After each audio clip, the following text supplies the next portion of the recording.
This is Eagle Owl, and today we're going to talk about Jalen Carter. He got the ultimate key to stop Patrick Mahomes. Also, Jalen Hurts is locked in. And lastly, Slay talks about Vic Fangio. Vic Fangio talk about the Eagles. But let's get straight into it. All right, so before we hop straight into it, we got to shout out today's sponsor, BetUS.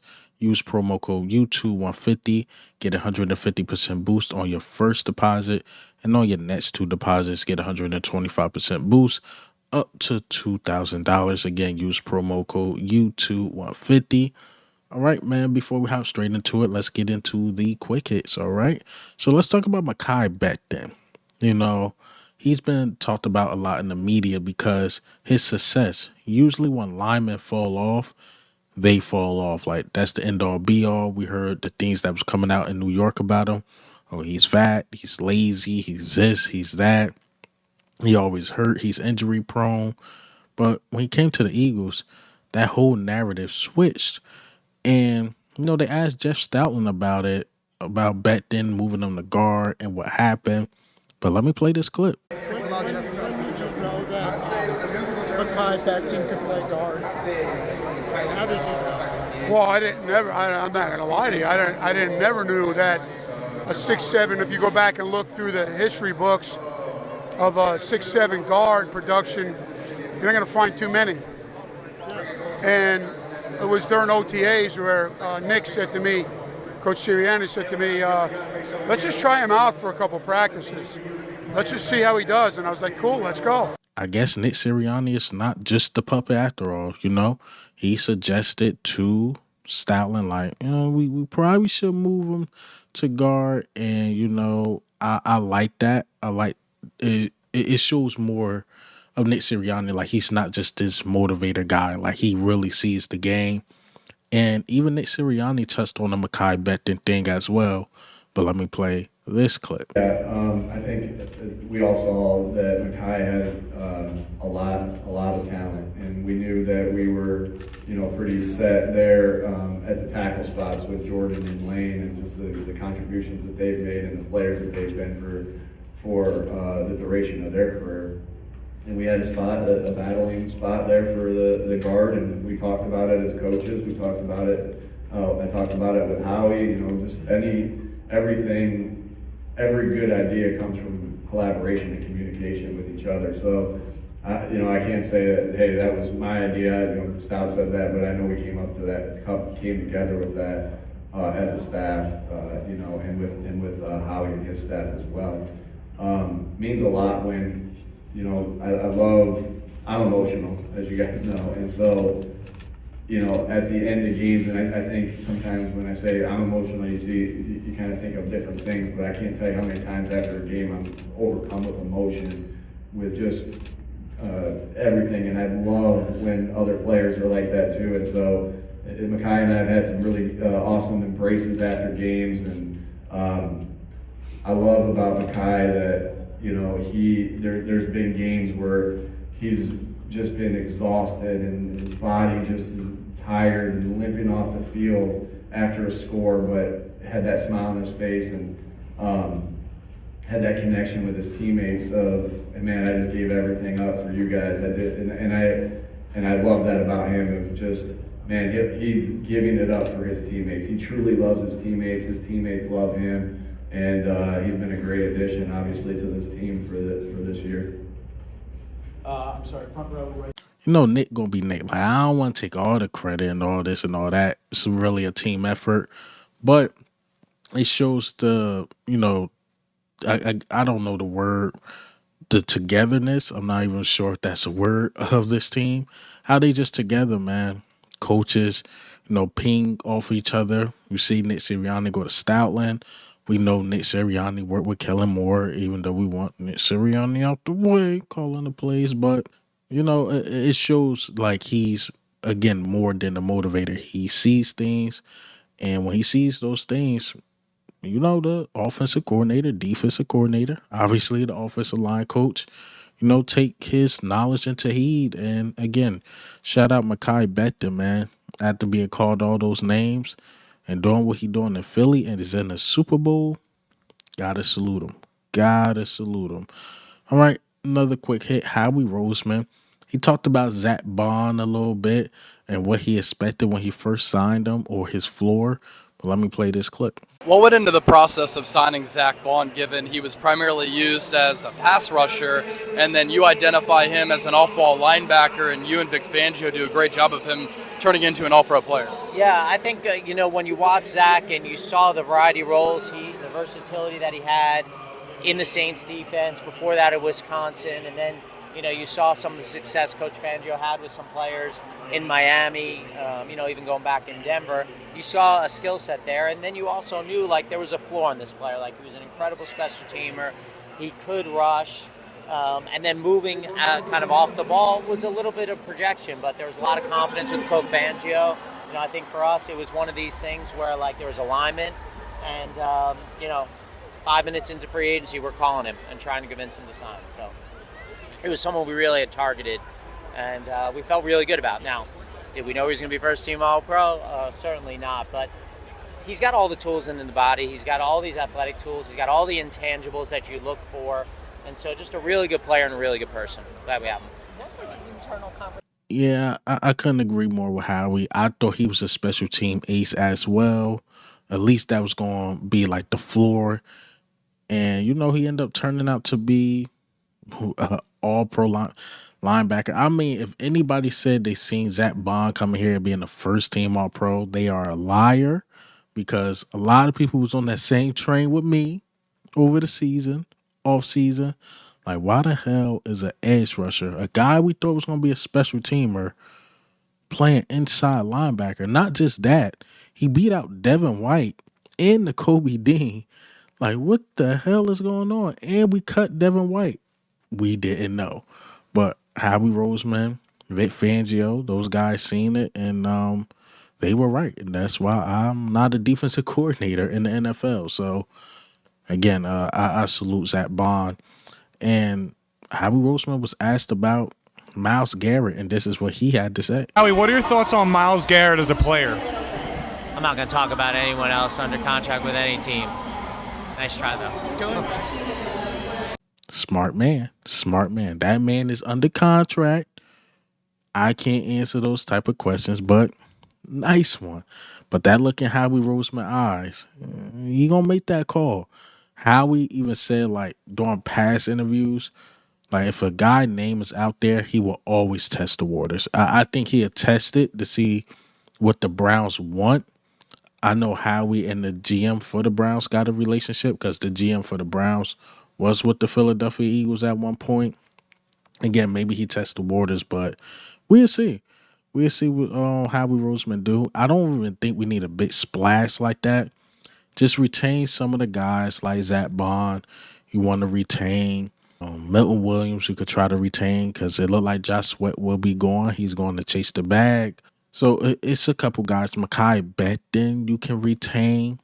But those are my top three priority. Of course, I'll throw Isaiah Rodgers in there, assuming that Slay will be out.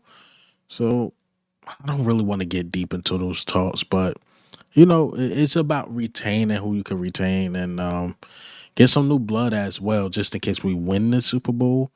You want the next guys to be hungry for it too. So we ain't gonna dive deep into that. Not at all. Not at all. All right, so Jalen Hurts, this is not the main topic. This is another quick hit. He talked about the success in the locker room and how much that means. But let me play this clip. First off, congratulations on the season.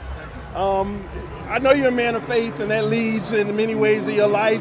I want to talk about your leadership. How does that translate in the locker room with your teammates? Yeah, and as I've learned, as I've been able to grow and mature, I've learned so much about it. That leadership isn't about being the most popular. It's not about being the most hated or most loved or the most seen. It's just about doing what's right about your team. And I've always just tried to lead in that way, putting winning first, trying to be selfless, and always giving my best. I never want to look back and say I didn't do enough, and I never want to look back and say I let my guys down. So I always want to control what I can in everything that I do and try and set the right example and lead in that way. Ball out. Thank you. Shout out my friends from the Roundtable for getting this clip. You know, he talked about just the locker room success, and I think that means a lot. A lot of people don't talk about it. A lot of these teams got good players and, can go far, but not as far as the Eagles. And I think what makes us different from those teams is the locker room presence. This year, the big difference between this year and last year, like even at the last year at the wins, we didn't really seem happy. But this year, guys seem happy. Yeah, we had some friction here and there, especially after the Panthers game. We won the game. A lot of people was frustrated. Probably a lot of arguing in the background, but they came together, did what they were supposed to do, and you see how the next game went. The next game, again, now we in the Super Bowl. While a lot of outsiders like, I don't know about this team, we went from I don't know about this team, now we all the way in the Super Bowl. We went from the epic collapse last year, now we're in the Super Bowl. But that takes more than just the skill on the field, just off the field stuff. Again, locker room stuff, studying stuff, getting together. So I think that stuff matters. But while we speaking of Jalen Hurts, he is definitely locked in. Definitely locked in. So I'm gonna play the clip as I speak. So there's a clip floating around. Shout out to I think his name J Rock Philly on TikTok with two J's, and he picked this up how Jalen Hurts looked at the TV because they had the last time we played Kansas City in the Super Bowl, and ironically it was Jalen Hurts fumbling, and he ain't like what he seen. Made a face, didn't like it, went to the the media thing, but it showed like, all right, okay, they want to play this. I'm locked in. I'm ready to go. Forget all this media stuff. Y'all asking me weird stuff. Y'all damn near sexually harassing me there. Like, yo, I want to get up out of here, get to this game, get to studying, putting in the work while he's in New Orleans. This is a business trip. He really wants to win this game. He really do, and it's good to see him locked in. I want that Jalen Hurts. I want that Jalen Hurts from the last time we played the Super Bowl, minus the fumble. But yeah, we're going to need that. He's going to take care of the ball, and I think he's going to have a phenomenal game.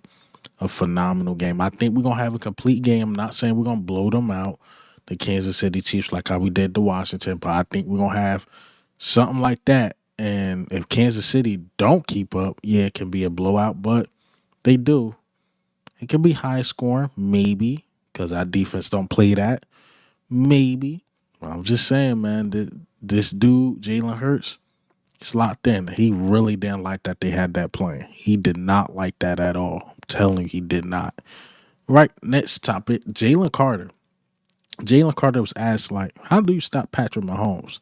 This is what he had to say. What kind of challenges do the Chiefs offense kind of give you, and what do you guys need to do as a D-line to limit Patrick Mahomes? Sack him. That's the main. One of the most basic answers. Sack him. Just sack him, man. I mean, it was basic, but it's the truth. It's like if Patrick Mahomes can escape and make plays with his arm, his legs, he can be dangerous. Patrick Mahomes' mobility is super underrated, but when he get to moving and he keep his eyes down the field, he could find guys open. Hell, he could keep it moving and run for 20 yards on you. So the best way to stop this dude, like Jalen Carter said, sack him, get him to the ground. Get this dude to the ground. If you do that, yeah, you can beat these guys. And before I move on to the next topic, like, it's this Chiefs receipts. Like, they really put that as a receipt. Like, oh, the Eagles are saying this. What's disrespectful about saying, yeah, in order to slow him down is to sack him? I don't know, but Chiefs are being really weird. We've been chilling. You got Chris Jones screaming like, let's go. Like, we ain't doing none of the WWE, WWF type junk. We are chilling and we trying to win this game. We're definitely trying to win this game. But last topic, last but not least, we're going to go ahead and talk about Slay and Vic Fangio and this is what Slay had to say about the defense. Tony Dow, Roundtable Sports.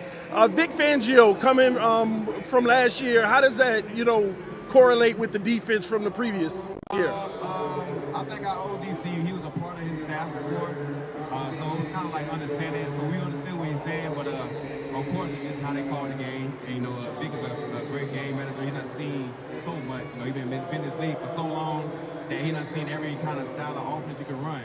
And so I think that it was kind of like the same, but but Vic does do a lot more details, a lot of stuff. He's been known to put guys in great positions, but has everybody on the defense bought in? Do you think that's why you're at the point you're at now? Yeah, I think a lot of guys bought in, man, and got going. And you know what I'm saying? And everybody playing on one thing, one screen. So he's just doing an amazing job, man, making sure we're all on the same page. Nobody got no questions to ask as in confusion, because he go over every position. And, so we know what every position is doing. So once you know what another guy's doing, you know you have to do another man's job. See, like Vic Fangio, man. Vic Fangio, brung it, and he like the guy from last year was under the system, but it's different playing with the original. Like we had the T-move version of Vic Fangio.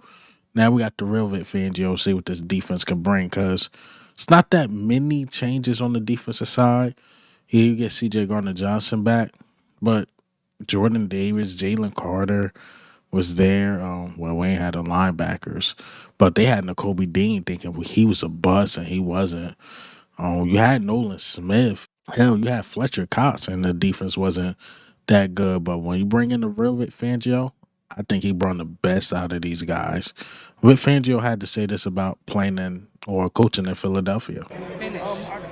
I just finished talking to Darius Slay, and he talked about buying into the defense and how guys play multiple positions and know each other's roles. How does it feel to be a DC to have a group of guys buy into the system? Well, it feels great, but these guys are good guys. They're doing what we ask them to do. They understand the reasons and the why, and they've been a great bunch to coach. See, now with him, it's a big difference between Philadelphia and Miami, which he knew.